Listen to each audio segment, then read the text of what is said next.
Talking about breakfast, there is nothing more easier and delicious than egg sugar in a toast.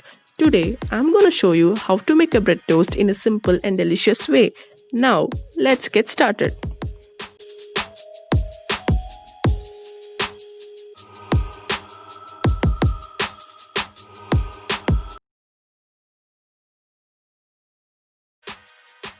I am taking here 2 eggs for 5 to 6 bread slices.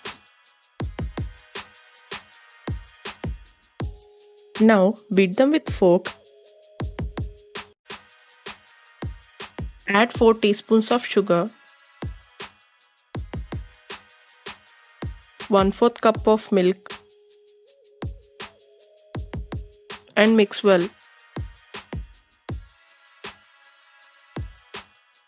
Here I am taking white bread and you can choose any bread of your choice.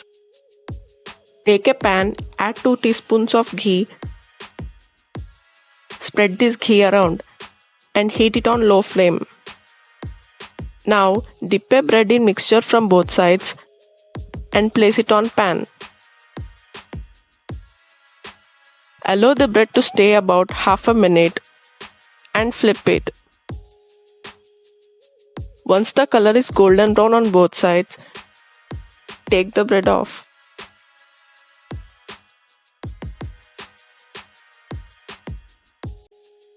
Now your breakfast is ready.